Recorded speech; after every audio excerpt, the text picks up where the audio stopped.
temps réel mbokk yi bésu alxames bi ñu ngi amaan mbégte dellu soit ak yéen ci waxtaan yi ñuy faral di amal te mu jëm ci tolluwaay réew mi di amaan mbégte di ko dalal ndax saa bu ñu ko soxlaa du tàyyi day ñëw daal di ànd ak ñun ci ay tomb yu soxla tolluwaay réew mi docteur Babacar Niang bu suma assistance ñu ngi am mbégte di la dalalati sa kër Sénégal 7 ngir ñu daal di waxtaane actualité réew mi. yow Moussa Sénégal 7 maa ngi leen di nuyuwaat encore di leen delloo ziara di leen ziara aussi ni nga ko waxee rek si l'actualité on peut contribuer pour que ça redonne conscience et redonne aussi du poil de la bête à la population vraiment je suis à votre disposition tout le temps. Macha Allah. Alors Ismaïla xam naa dinaa la soxla yéen ñi féete ca xarala ga au niveau de la régie concernant un élément vidéo boo xamante ni nag dafa jëm ci jëm ji toog ci jotaay yu ñu amaloon jamono yële passé mu yëkkati woon ay kàddu yu jëm ci situation réew mi ci wàllu reddition des comptes ñu nekkoon ci benn sujet ci wàllu koppar yi nga xamante ni ñenn ci jëwriñ yi fii jiite woon réew mi ñu ngi ko doon jébbal yoon ngir mën a am seen liberté. mais balaa ñuy xuus ci waxtaan wi ñu daal ci indi ay leeral Ismaïla dama bëgg nga may ma élément vidéo ba parce que plainte dafa jëm ci ndoddam tukkee ci ki ñuy wax Abdoulaye Diouf Sarr nekkoon fi ancien ministre de la santé lan moo xew par rapport à cette plainte ci benn élément la bi nga xamante ni waxtaane woon nañ ko fi kon Ismaïla ma am élément bi bu ko defee ñu dikkaat ci plateau bi daal di indi ay leeral ci boobu la élément ànd kook moom. pour terminer noo gisee ëllëgu Farba ak xat-xateeg situation yi mu nekk nii. si xam nga justice boo nekkoon da nga ma tooñ dama la dóor day jeex. Justice ñu ngi koy régler en une semaine 48 heures maximum déjà boo gisee ça perdure xam nga perdurer. am na ñu ko jiitu foofu génn gu ñu. donc moo tax ce n'est plus un combat. objectif bi ñu soxloon mooy est-ce que on peut récupérer cet argent. et le faire circuler. wax nga ko léegi dañ ñëw dëkk boo xam ne dañu fekk ay dettes yu dul jeex. c'est l'occasion que xaalis boobu dette boobu fu mu dugg ci ñoom. ci ñoom ku ci nekk bu ñu la waxoon dellool genn wàll gi rek soo ministre dégg naa moo dàq delloo. ban ministre soo ministre yëpp leen di delloo na lu bëri. kan. soo ministre de la santé. ah bon. gis nga ñu arrêté ñëpp te arrêté wuñ ko. Abdoulaye Diouf Sarr. waaw mi fi nekkoon ministre de la santé. waaw dëgg la tegaguñ ko loxo lu xel lan moo xew xam ne ni ñu la see toroxal. te ñun lébu nee nañu xaalis pour faj gàcce la.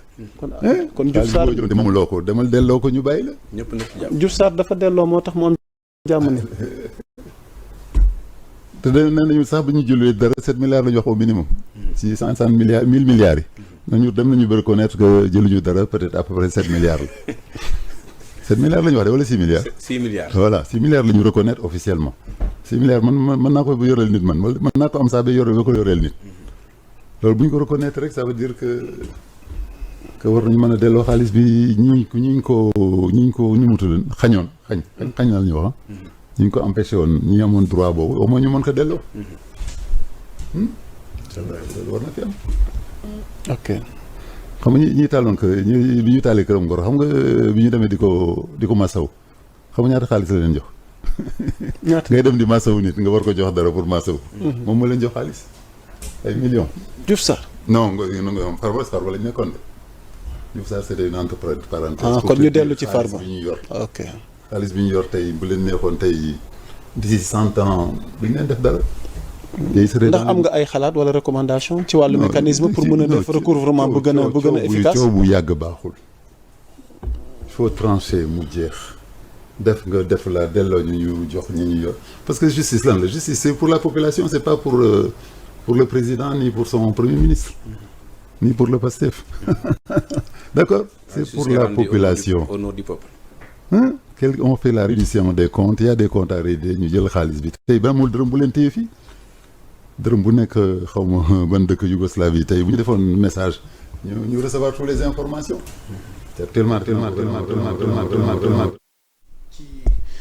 jox gi ngeen ñu jox élément yi waaye li tukkee ci waa kër Diouf Sarr ak ñamu àndal ak plainte bi nga xamante ni jëmale nañ ko ci dodd docteur Babacar Niang mi fi toog ñoom jàpp nañ ni ñu ngi condamné avec la plus grande fermeté ne dérive verbale am na c'est des propos diffamatoires et que ñoom sàkku nañ yoon daal di def liggéeyam am na loo xam ne sax enclenché nañ ko par rapport ak justice bi waaye dañuy bëgg a jox kàddu gi moom docteur Babacar Niang ndax defe naa tungu na du teew ñuy nataal moom dina indi ay précisions ci li mu bëggoon a wax waaye ñun it tamit ci suñu wàllu bopp it dana am lu ñu ci dolli pour que lumière soit faite par rapport à la lanterne des Sénégalais ndax am na loo xamante ni duñ toog fii di atteindre suñu bopp dañ koy bàyyil askan wi ndax am na loo xamante ni mën na nduru tentative de manipulation wala bëgg désorienter waxu nit ki ci yoon woo xamante ni defe naa ni gënul te ku ne xam na ni tamit diggante ñaari kilifa yi am na lu tàmbali depuis 2021 du tey waaw depuis 2019 donc merci pour les précisions alors docteur plainte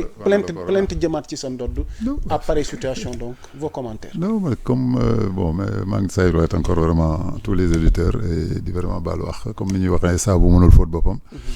Bon mënuma justifier aussi sama bopp mais contexte bi ñu doon waxtaane liñ ko dagg moom a kii parce que ñu ngi doon wax affaire 400 milliards yu kenn yor waroon ko delloo askan bi pour que ñu mën a régler ay problèmes yu bëri bon waxuma ne félicitation la sax ci ministre bi nga xam yooyu tudd turam man mosuma tudd turam félicitation la war sax ci ministre bi ma dolli ci sax c'est un élément de valeur des Lébou de ne pas attendre qu'on te poursuive d'accord bi ñu comment il s'appelle président mais la possibilité de faire des négociations bon si quelqu'un est rentré dans ces négociations là c'était vraiment quelque chose qui peut nous aider loolu la mais dañuy jógee ci benn dossier ñu ne kii de moom bu fekkee def na ko c'est vraiment peut-être pour l'intérêt de la population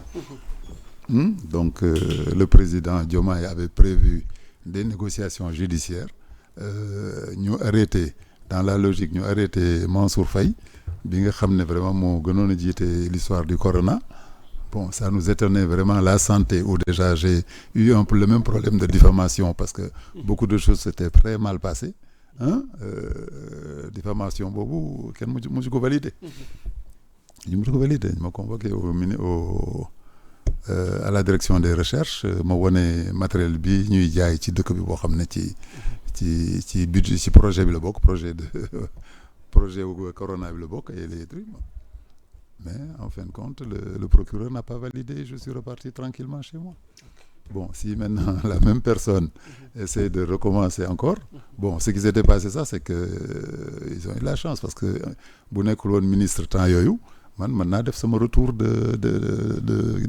d'accusation xaw ma nu mu tëdd bu ñu la poursuivre te doxul normalement toi tu as le droit de retour mais malheureusement à cette époque il avait la couverture de ministre donc il a fallu que récemment qu'on lève ces immunités des gens du gouvernement moom moo génn donc bi yoon mu ngi noonu di daw mais man daal xaw ma fan laa ko ci jéemee gàllankoor wala lui porter préjudice de dire que quelqu'un a payé ou n'a pas payé au contraire le fait de payer mooy li ñu bëgg xaalis bi ñëwaat rapidement que gouvernement bi mën ko utiliser sur leneen moom laa utiliser woon comme argument en disant que sama mbokku Fuuta bi bu ñu gaawoon récupérer les 400 milliards on peut l'utiliser contre les abris provisoires donc intention boobu daal laa ci amoon mais c'est pas nag pour reculer ni me taire justement tey am nañu ne ma sax bul demati ci rajo yi man leen non au contraire parce que le jour bi ma jëkk yóbbu yoon bi ñu may bàyyi loolu lañ ma wax nee nañ ma ñii dañu bëgg rek nga noppi un colonel même moom ma ko waxoon on va te laisser partir parce que le procureur n'a rien dit mais comprend que les gens là veulent que tu te taises mais on se taira jamais ce pays-là on l'aime tellement bien il faut que vraiment que ñëpp ànd ñu liggéeyandoo ñu toll fi ñu war a toll ñun mënuñu liggéey 36 ans jaar yoon mënuñu am 1 milliard ay des gens ñëw di yor ay milliards yoo xam ne moomuñ ko yoo xam ne population yi moom di ko jouer kooku on va dénoncer jusqu'à ce que le soleil nu ko premier ministre ba lay waxoon jusqu'à ce que le soleil s'éteigne jusqu'à ce que le soleil s'éteigne on se taira pas donc advienne ce qui viendra bu ma tooñee alhamdulilah na yoon def lu ma def bu fekkee tooñu ma tamit yoonu ngi noonu mais alhamdulilah vraiment amul benn gàllankoor bu ma ci bëggal kenn mu ngi noonu on est prêt on va répondre.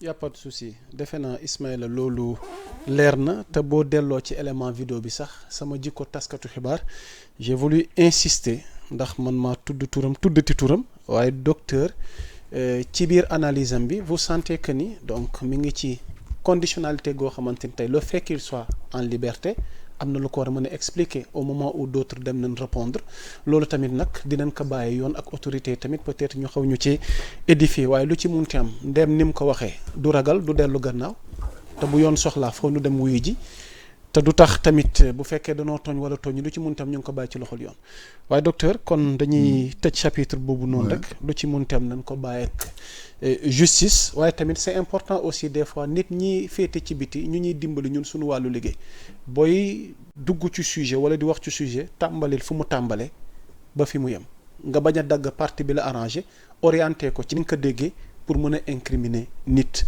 ndax defe naa nit ñi yor nañ seen xel yor nañ seen gët te docteur jàpp ma ni dina mës a dellu gannaaw ci dara loo xamante ne ay kàddoom la wala ay gis-gisam la waaye tentative de manipulation tamit wala di wëlbati ay kàddu nit wala ay gis-gisu nit tamit nekk na phénomène boo xam ne gis nañ ko ci réew mi te loolu ëpp naa def.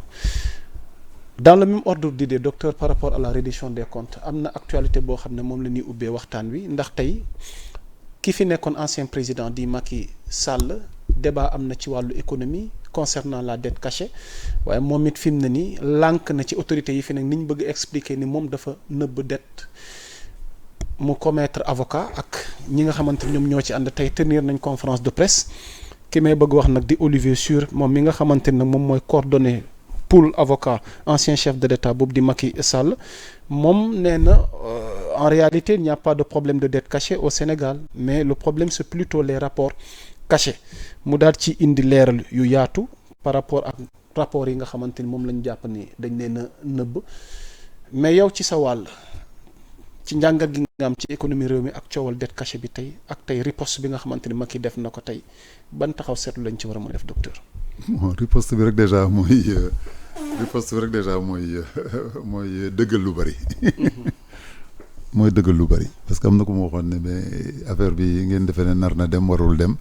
ma ne mais kii ñu ngi koy préparer depuis longtemps depuis qu'on a fait la cour qui permet de faire juger des ministres ou des présidents. Ça veut dire qu'on était en train de poser les jalons qu'il faut. jalons yooyu mënoo jëlu affaire bu sérieux bu mel nii boo xam ne ça dépasse le Sénégal. N'oubliez pas qu'il y a la Banque mondiale, il y a l'FMI qui est là, et ce dossier traîne. Sans compter la solidarité occidentale qui est au-dessus de nous. Bu demee ba FMI ak Banque mondiale, malgré la protection qu'ils peuvent avoir vis-à-vis des présidents, bu ñu nekkee président amatuñu race, amatul Sénégalais, amatul français, amul kii. te am na dossier bu rëy bu fi jaar récemment te dégg naa Macron sax teg na ci loxoom. D'accord donc moo tax bu ñu demee tey ba moom muy comité ay avocat te wóor na ko ne deful dara mu ngi noonu d'accord léegi nag li ma bëgg ci waxati encore gisoo tey nee nañu ñun on a interdit cette personne d'aller faire des conférences dans des hôtels. Mais Juan Branco, on est allé à son procès, on nous a interdit de rentrer. Autant. On nous a interdit à Paris de rentrer. Le palais, le barreau était entouré de camions de gendarmes. De camions de gendarmes. Les avocats africains qui sont venus, on les avait interdit la parole. Si un magistrat de haut niveau qui gérait le secteur n'est pas au courant de la collaboration judiciaire qui est entre l'Afrique, surtout francophone, et la France, c'est surprenant. Nous avons 3 délits dans le même jugement Bogotek Franco. Juan Branco. Donc, vous voyez, donc on en arrive presque... Ce même Juan Branco, Dogomala, non, mais j'ai sûr. Dans un message publié sur les réseaux sociaux, il défend une sortie, il défend une réplique. Sûr, parce qu'il estime que la démarche des avocats de l'ancien chef de l'État soulève de sérieuses interrogations. Parce qu'il dit que l'avocat qui organise une conférence de presse pour défendre l'innocence d'un client qui n'a pas encore été mis en cause dans un service à la lutte contre l'impunité. La panique est déjà dans leur camp. Ça, c'est des réactions... de panique. Et tout ça, j'ai peur que ce soit pour retarder les décisions finales qui lui permettent encore de vaquer à ses occupations et de prétendre à des postes. Il en a le droit. Il en a le droit, mais plus il va y avoir du retard dans la décision juridique, plus il va pouvoir penser qu'il joue sur réclamer le timing. qu'il est jusqu'à innocent jusqu'à nouvel ordre. joue tout sur le temps. Voilà, donc le temps qu'on discute là, si l'appel d'offres des Nations Unies arrive et que son dossier est propre, personne n'y pourra rien. Vous voyez ce que je veux dire? Mais comme on encore le dit, si on ne t'a pas encore accusé, on ne t'a pas encore notifié des choses et qu'on commence à te défendre. Donc voilà, mais pour nous qu'on ne nous traite pas quand même de non démocratique, de gouvernement comme bananière, parce que ce qu'on a vécu récemment à Paris, je te jure que xaw ma ban dëkk moo fi gën a nekk dictature en Afrique, mais on l'a trouvé à Paris même. À Paris. Quelle personne ñu mën dëkk la trois délits ay soi-disant lettres d'enveloppe noire, soi-disant tu as insulté un magistrat, hein, alors qu'il a repris que les termes de comment ça s'appelle Kéni Sebab. Kéni Sebab, je me retrouve dans une phobie de nègre. Hein? Il reprend ces mots-là et on lui dit que c'est lui qui insulte des magistrats en leur disant qu'ils sont des racistes. Hein? Mais il s'est bien défendu, tout le monde était là, les Sénégalais étaient là, il y a eu des Sénégalais magistrats qui étaient là, 3 au moins, et un Béninois qui était là. Je pense que vraiment, ça a été la raclée, si ce n'est pas une raclée judiciaire, ce qu'on a assisté là-bas. Et au moment où ils avaient refusé que les gens rentrent, hein. Ils voulaient que ce soit à huis clos. Hein? Il a fallu que Juan Branco refuse de rentrer dans la salle si ce n'était pas public pour qu'il l'accepte. Moi, c'était un combat qui ressemble tellement à celui de Sonko pendant qu'il se battait avec l'État. Je te dis, j'ai des photos de l'extérieur, parce que l'intérieur, il nous empêche de faire de photos. Mais camion gendarme, c'est une voiture camionnette qui leur a amené le repas. Pour te dire que ce n'était pas 2 personnes qui pouvaient manger dans un café, comme ils font d'habitude les gendarmes, mais c'est un camion qui est venu avec des glacières, qui a distribué le repas, tellement les policiers étaient nombreux. Donc tu vois, c'est déjà presque quelque chose qu'on a l'impression c'est déjà clôturé, c'est que le procès est fini. Des avocats, on l'a refusé des hôtels et venu de Mfele. Bon, est-ce que c'est vrai, c'est pas vrai, est-ce que c'est pour faire mousser? Mais comme il dit, des avocats qui parlent déjà avant que tu sois inculpé, ça laisse déjà... ça doit laisser réfléchir. Alors, fan lañ jëm ak ci wàllu dette cachée bi mais tamit sa njàngat ci sunu wàllu économie ñu bëri jàpp ni lii conséquence mal gouvernance gi fi Macky Sall c'est pas mal gouvernance, c'est le monde avec son injustice et sa fourberie, surtout quand monétaire. C'est-à-dire la fourberie monétaire, c'est que tant qu'il y a de l'argent, tout le monde en veut. Si ñu ñëw fii di ñu andil ay 150 milliards nga defee ne milliards yooyu danañ romb nii seen bakkan rek ñu bàyyi noonu mu dem. Hein? Wade lu mu defoon dafa woon benn valise pour remercier quelqu'un. Hein? Vous vous rappelez pas de cette affaire-là? Hein? Quelqu'un qui était de la Banque mondiale, du FMI. Donc ça veut dire que c'est des pratiques où l'argent est roi. L'argent est roi. Donc, quand l'argent est roi, tu peux faire n'importe quel gars le plus honnête. Il vient, tu l'accueilles, tu l'amènes dans une villa le week-end, tu l'amènes partout. Moi, j'ai travaillé, on a été des fois mandatés à aller faire des choses qui n'ont rien à voir pour les gens du FMI. Ou de la, hein? Donc, tu vois ce que je veux dire. Comment on appelle? Honoré comme... ni ñuy defee gan avec le teranga nga xam ne bii teranga bi teranga jàmm. Donc tu vois ce que je veux dire. Donc si on en arrive là, c'est ce qui se passe, c'est l'argent. Gisoo seen président bi ñu tëj tey affaire u xaalis la. dem nañu tey ba ñu commencé tëj ay président en Europe, donc ça veut dire et toujours c'est l'argent. Parce que kii ñu tëj noonu affaire u xaalis la, kii tamit gis nga affaire u xaalis la. Hein? FMI ba léegi waxagul lay nee dañ ko trompé wala xaw ma j'ai pas trop compris, mais ils essaient de justifier quand même quelque chose qui est arrivé à un certain niveau. Le FMI a confirmé. Elle parle de misreporting. Donc d'argent. Man ñëwee tu wax dara, de l'argent dissimulé. Voilà. Mais bon bu ñu tolloo foofu tey defe naa ils ont raison de prendre les choses en avance.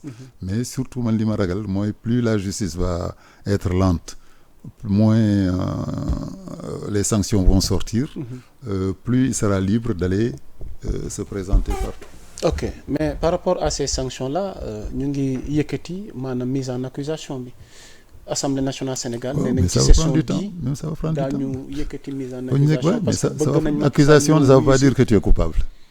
On a dit même ceux qui sont arrêtés en prison que dans leur dossier n'est pas encore passé, ils ont droit à l'innocence. Formule bi lan la sax. Présomption d'innocence. Donc si présomption d'innocence na fi dara avec 1000 avocats qu'il va prendre qui vont plaider, ça va prendre combien d'années? Année laa la wax de xawma la mois. kon yëkkati mise en accusation ci ndodd Macky Sall taxut a yombee noonu. mais mu ñu ko jëlee jugement bi mooy am importance. accusation nga wax. Accusation taxul ñu ne tu es coupable. te coupable boobu tant que génnul. Les organismes internationaux peuvent faire appel à lui. Est-ce que vous comprenez ce que je veux dire? Il est dans la logique toujours de présenter sa candidature aux Nations Unies. Et Nations Unies tant que jotul benn condamnation ferme de quelqu'un il peut pas il y aura pas comment ça s'appelle son truc sera vierge, son casier judiciaire. Et si c'est dans les normes d'avoir un représentant des Nations Unies, c'est un casier judiciaire vierge, il va nous faire un doigt. On va en prendre pour notre grade. Ok. Alors Ismaël dañuy jéem a avancer ci beneen point d'actualité sa njàngat sur l'affaire Madiambal Diagne ak dernier développement yi ci am. évolution dossier bi. maa ngi doon tooñ gars yi ma ne dama ko wëri woon parce que j'étais absent de Dakar presque 21 jours. Je suis allé même jusqu'à Lyon. mais comme Diagne la sant ñun ci boulangerie lañ ko doon wëree. dem nga ba Lyon. dem naa ba Lyon fii Interpol nekk mais pas pour ça mais pour te dire la blague rek mais Interpol soriwuma ko woon. boo neexoon ma dem fa pour te dire rek tout le monde est motivé. sama mbokk comment ça s'appelle les gens de la diaspora on a discuté souvent. ñu ngi ko doon laajte est-ce que kenn gisu leen ko mu romb foofu. Donc 21 jours en France mais amul fenn fu ñu ko déggee. bon récemment dégg nañu ne il s'est présenté lui-même à la justice. bon mais tout ça aussi c'est des gens qui connaissent les communications. qui savent que déjà la décision qui va se faire en Europe va prendre du temps. Et le temps qu'il revienne ici. S'il revient donc voilà donc bu ñu ne tey on a refusé une salle de conférence de presse à des avocats bon xam nga loolu tamit dañ ko on risque de mettre ça sur notre pointage xam nga on est noté partout. On est noté dans l'économie on est noté dans le jugement et on va encore le mettre sur le dos des Sénégalais qu'on n'est pas démocratique donc je pense que la note que les décideurs parce que note yooyu sax bi ñu koy def est-ce que toog nañu ak les pays là pour wax leen ne boo defee lii am nga 20 boo defee lii amuloo 20 mais si quelqu'un de façon subjective décide là-bas que la norme de chez lui de manger la viande tous les jours boo ko lekkulee viande tous les jours c'est que tu n'as pas $50 ku mosagul gis dollar sama jarbaat yi wala sama maam yi nekk photo ji mosagul dollar boo seen niveau de vie boo ko bëlee calculer par dollar tu vois déjà ce qui n'est pas adapté surtout à la situation. mais ku nekk Fuuta di lekk sa ceeb di lekk sa dugub di dugg ci dex bi di jël sa jën. kooku est-ce que mën nañu évaluer son niveau de vie de la même façon qu'un Américain ou qu'un Européen. Okay. Sera-t-il extradé Madiambal Diagne dans cette mu ñibbi ci Sénégal. Bon en tout cas il est en train d'amadouer la justice. Il est en train d'amadouer la justice bu teg naa bu toogoon ba ñu wër ko fekk ko ci benn boulangerie daal di ko jàpp defe naa foofu l'extradition aurait pu être plus facile mais buy jël léegi les pieds d'avance parce que nee nañu xawma lan avoué une faute avouée déjà à moitié pardonnée. Donc est-ce que du politique boobu lay dawal pour que la clémence sur l'extradition soit faite bon on n'a pas compris que bu ñëwoon nañ ko waroon arrêter ñii nee na waruñ ko arrêter parce que moo demal boppam bon gis nga bon tout ça c'est des calculs qui sont là mais nag tout arrestation yooyu nag depuis le début xaw ma ndax mas nga ma recevoir ci kii waxoon naa leen arrestation yi c'est pas ça qui intéresse la population. C'est pas ça qui intéresse la population. Les 21 milliards yi mu récupéré ci Ellipse. Les milliards qu'on a donné à Ellipse pour faire des hôpitaux. nañ ko jëli. Mais vous êtes au courant que l'État a mis quand même la main sur son empire financier. Oui, mais ça c'est rien. Est-ce que son empire financier kan mooy bàyyi fii empire financier. les dossiers de Sentif là avec des milliards là, tu sais c'est quoi? Oui, c'est de l'argent qui est sorti du pays sans passer par les 400 milliards yi ñu ne moom la kii bëggoon a joxe caution. Hein? C'est pas des 400 milliards qu'ils ont. Tu as eu de l'argent au moment que tu as fait sortir du pays sans passer par la voie normale. Donc bu ñu ne ñaar ñooñu rek accusé nañ leen 800 milliards. ñaar ñooñu rek te ñaar ñooñu def naa niveau de jàng bi ñu toll. am na yeneen inspecteur wala yeneen personnalité yu nekk Sénégal. génn nañ fi lu ëpp loolu te duñ leen jàpp. Est-ce que tu comprends ce que je veux dire? ñii Farba, bon, je suis désolé ko bandam, mais est-ce qu'il avait les moyens intellectuels et juridiques pour savoir que booy génne xaalisu Sénégal, tu vois, mais am na ñeneen ñu génne lu ëpp loolu dans tous les présidences ils ont sorti des milliards, mais lu tax ki ñu jàpp ko, lu tax Sentif mën koo jàpp. wax naa leen ni mu daan def day ñëw fëgg dënnam jël benn banquier ne ko allez defal ma lii. boo ko defulee mercredi prochain xam nga mercredi prochain lay menacé gars yi xam nga la mooy mercredi prochain. Le conseil des ministres.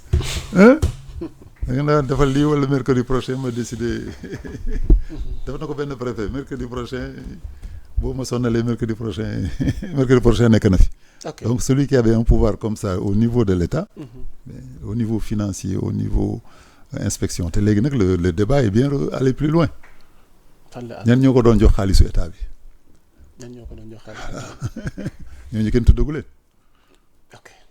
Tu vois, le débat va encore plus loin. Quand l'argent de l'État doit sortir des caisses de l'État, on le donne à une personne. Demal tel endroit y a un marché tel dañuy jox la xaalis bi. kan moo ko doon jox xaalis bi et comment noo jox xaalis nit te surveille loo ko mooy le problème de la Banque mondiale nu mu ñu joxe xaalis boobu ba ñu mën ko cacher te waxul fan la xaalis bi war a dem. ba jaarul aussi Assemblée nationale pour dugal xaalis boobu. Donc l'autre chose qui est intéressant aussi ce serait même pas encore d'arrêter le président pour ça, c'est de dire à la Banque mondiale qui nous a prêté, comme c'est pas passé par la loi, est-ce que nous on va te payer? Deuxième astuce boobu moom ce serait plus intéressant même que d'arrêter, que de confondre un président ou le juger. C'est de se battre pour cet argent caché qui est rentré illégalement. C'est illégal parce que Assemblée autorisé wu ko. xamuñu fan la jaar donc kan moo koy fay. Ok, voilà la question. Farba mi nga tudd. xam naa ci moom la ñuy bëgg a jeexale. Y a eu une marche pour sa libération. ay jegeñaaleem. jàpp ni defatul dara kaso. D'accord. ndax expertise sur expertise. fi mu ne nii waratul des kaso ndax wér-gi-yaramam. marche bi après ñoom marche bu gënoon a bëri ay nit. laaj naa la yow xool nga photo mais dama bëgg en tant que docteur avant ñuy analyser marche bi docteur. mais sur le plan médical. vous êtes docteur tey noo ñu mën a expliquer décrypter ñu. parce que askan bi dañuy xaw a réer des fois. expertise médicale contre expertise médicale. Finalement qu'est-ce qu'il faut retenir. des cas de. Farba ak ñeneen ñi nga xamante ne souvent dañuy wax ni seen santé méngoowul ak incarcération bi te mi ngi pavillon spécial tey ban jàngat. kan la santé méngoo prison. damay laaj kan non war ba te dire je pose aussi une question. kan la santé méngoo prison kan la ñu sàkk wala. sàkk waaw yàlla day sàkk. nit kan la yàlla sàkk ne ko yow prison dina baax ci. amul d'accord man en tant que médecin les experts ce qu'ils ont montré comme maladie. Risque respiratoire risque d'apnée de sommeil yooyu yëpp mën nañ leen jël en charge. mën nañ jël en charge pavillon spécial bu fa nekkee médecins yi def seen liggéey di woo spécialistes yi ñu war a ñëw pathologie yi ñu wax yëpp mën nañ ko jël en charge. foofu naa laal leen tamit defaat attention. Est-ce qu'on n'est pas en train de privatiser la santé? C'est-à-dire qu'est-ce que vous voulez dire par là? Parce que ñaata nit ñoo nekk prison te amuñu expertise. bëri na. ñaata xaalis nga war a génne pour def expertise. bëri na. non xaalis bi nga war a génne. Voilà c'est déjà. Donc il faut avoir les moyens déjà pour avoir droit à tous ces expertises. Tu comprends ce que je veux dire? Un médecin bu ñu la war a fay 50 000 ñu fay les 500 000 bon waxuma ne doo wax dëgg mais sa vie mën nañ ko biaiser. Donc voilà. Hein? Donc c'est le poids toujours de l'argent qui est là. Maintenant, avec ce système-là, on va se retrouver avec.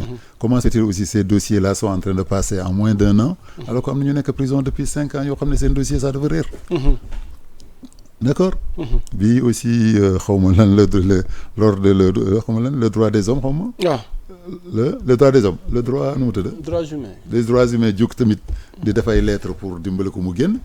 Mais on a dit à ces gens-là mais ñeneen ñi nekk prison depuis des années est-ce que mos ngeen bind lettre pour ñu génn.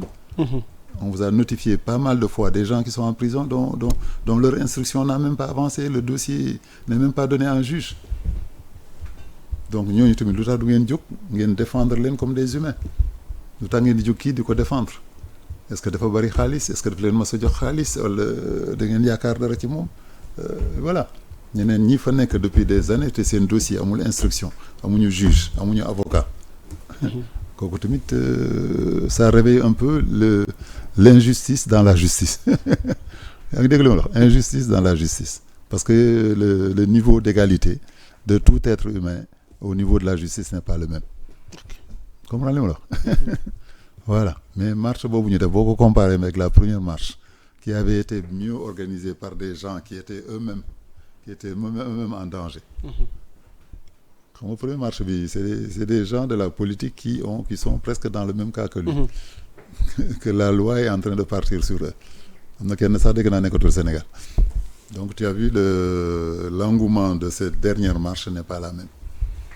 Qu'est-ce qui a changé? Regarde le nombre de gens déjà. Le nombre de gens déjà et c'est pas des gens qui disaient qu'on ne fait pas de la justice, mais on a besoin de lui parce que c'est lui qui nous donnait à manger. Terme boobu la ñu gën a dégg sur toutes leurs revendications. Le volet social. Voilà. Il nous réglait des problèmes sociaux. S'il vous plaît, ne le gardez pas en prison. Man, c'est ça que j'ai compris. Mooy li Macky doon wax ku ko wax ak njëkk dañ doon ñaan njëkk. waaw da ngeen may ñaan ci njëkk. dañuy ko doon yàlla defe naa bii marche njëkk la. nga ne ma. man marche njëkk la kii kay mooy Diomaye dimbale ñu ñaan lañ la ci njëkk. waaw nga libéral ñu sunu nit bi ñu doon jox añ. bi ñu doon jox reer. bi ñu doon ay xar. wax na la ànd naa moom juma ñu julli ji benn ajuma. yaa ak Farba Ngom. wax Farba Ngom. ànd nga ak moom ngeen julli ji. ñu julli ji aljuma. kii fenn frère am Ismaïla. moom ma invité woon si mariage am. Ismaïla Ngom. Ismaïla Ngom frère Farba invité la ci mariage am mu tombé aljuma. mu nangu ma ci boy bi defal ma tuuru dëkk bi. julli jot. Vous nous faites une révélation. julli jot à 14h xaw ma 15 on allait être en retard parce que justement sa benn collègue moo ko doon interviewé mu téléphoné imam bi nañu imam bi xaar est-ce que yaa ngi dégg li ma wax mu téléphoné imam bi que on va venir en retard imam bi xaar bi ñu ñëw ñu jàll ba derrière imam bi ñu taxaw ñun ñaar ñu julli donc tu vois le poids de l'argent te ñooñu imam yooyu yëpp dégg naa moo leen jëndal xar moo leen di jox tabaski moo leen di jox loolu yëpp pour te dire que vraiment la puissance de l'homme. La puissance de l'argent la puissance de l'argent. kon dund nga journée bi ak Farba. am na côté médical yoo xam ne amu droit wax ko fi mais amu lu ñu dundul non moo tax ñu ne la vie là y a des bruits qu'on soulève mais li nekk ci suuf kenn du ko wax. mais son frère intime daan ñëw ci man ne ma grand yéen bàyyi leen seen xuloo bii ay mag ngeen d'accord ba muy marié envoyé ma kii ça tombait bien sax mes parents habitent à 50 kilomètres de Agnam ma profité dem nuyu ji waa sama mbokk yi ma doon nuyu continuer foofu. Mais ginnaaw ay jàmm aujourd'hui pour terminer cette émission te quelles sont vos relations? Les relations avec des malgré li fi xew yëpp. non boo ko gisoon tey dama koy nuyu bu ma romboon tey damay taxaw nuyu ko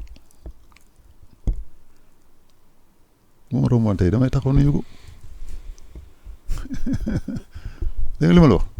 soxla na fi avion bu war a départ borom avion ne ko man docteur ñaar rek laay liggéeyal docteur ñaar rek mooy dugg sama avion mais bi muy dugg ci avion bi yëgu ko sax yëgu ko ñaanuma defuma dara je savais que c'était mooy côté médical bi ma lay wax dama dem dugg ci avion bi def li may def andi wàcceel ko defal ko li mu koy defal donc côté xam nga nit am na plusieurs facettes mais comme ni ñuy wax ñun tukulóor wala lébu yi bul topp nit ki ci li mu nekk bul topp ci nit ki li ma yow au contraire essaie de montrer le bon côté peut-être demain nga mën ko wàll mu mën a delluwaat ci yéen mais tey ku ma saagoon demain dama lay nuyu. tribunal am naa fa ay procès yu bari di fa dem mais bu ma demee ñi may jàppalante dama leen di nuyu donc vraiment ce côté boobu man si liñ ma yare moom vraiment doo dégg ne kii mais bu tolloo fenn nag ñu war a dénoncer dañuy dénoncer mais bu frère am boobu amoon cette présence d'esprit ne ay dëkkandoo dañu damay mariage kaay ñëw kaay bëgg naa nga fekkee mariage bi mon devoir était d'aller là-bas ma dem mais foofu laa gisee ne quand même vraiment xaalis bu la mayee ba nga mën a commander ay imam donc gis nga loolu laa leen di wax tamit xaalis bi ñëw fii Sénégal dans un gouvernement qui est puissant fort yow nga nekk un petit élément d'une banque ñu ne la tegal ñu fii xaalis signal fii donc ça m'étonne pas que tey ñuy wàlle ay milliards yoo xam ne sont cachés ou sont pas cachés mais milliards yoo xam ne c'est pas même pas qu'ils sont cachés qui c'est grave mais comment se fait-il que c'est pas passé à l'Assemblée moo tax loolu ku ko mën a défendre tey bon yàlla daf lay nekk rek nga nekk avocat wala nga am parti pris mais buñ ne la xaalis bu mel noonu buy dugg Sénégal dafa war a jaar assemblée ñu voté ko xaalis boobu dugg Sénégal te voté wuñ ko loolu rek doy na loolu rek je sais pas nu ñu koy wax jaratul ci yow quoi jaratul ci yow xaalis boobu war a dugg assemblée jaarul assemblée qu'il soit caché qu'il soit pas caché que ce qu'il y ait un rapport qu'il y a pas de rapport caché loolu yëpp c'est les à côté pour xaw ma lan yéexal affaire bi mais à partir du moment où somme yooyu jaarul assemblée te léegi le prochain problème mooy kan moo koy fay. Qui va payer cet argent les Sénégalais. Voilà kooku tamit c'est un deuxième combat qu'ils vont avoir c'est surtout savoir qui va payer cet argent de la Banque mondiale qui est rentré au Sénégal. Ils seraient trompés par hasard. Bon, si c'est pas de la complicité, on reconnaît qu'ils se sont trompés, mais qui va le payer? Merci docteur. De rien. amoon nañ mbégte dalal la ndax gëjoon nañ toog waxtaan. namoon nañ la. nekkuma fi woon moo fi nekkee rek. waaw xam naa fii rek jamono ñu séntuwaat la waxaat ci tolluwaay réew mi tàggoo bu dul tàggatoo. tàggoo rek moom bon gouvernement bi nag vraiment yërëm naa leen parce que comme ni ma leen ko wax dès le départ ils sont très mal entourés les colonnades sont là ils sont en train de reprendre du poil de la bête. Parce que li ngay gis ñuy def ci médias yi yëpp jéem a arrêté une dame parce qu'elle a parlé des couleurs jéem a jël tous les activistes de comment ça s'appelle de Pastef di leen yóbbu ci yoon man ma la limal tey fii lii tegu ci ma kaw à part affaire boobu donc. docteur ñu yem foofu. noonu donc ñëpp ñu doon faral. ñi ne defoon le combat yëpp je pense que entre guillemets on est en danger. jërëjëf Ismaïla di la jaajëfal ci sa taxawaay au niveau de la coordination Malick fàttewuñu la ñu ngi lay jox sa wàccuwaay ak mboolem ñi nga xamante ni ñoom ñooy yombal liggéey bi seet na Alioune gis nañ sa taxawaay ci jàppandil gi ak waa kër gi yëpp ku lim jum. L'actualité est en continu sur Sénégal 7 d'ici là portez-vous bien mbokk yi jaa ngeen jëf wa salaam.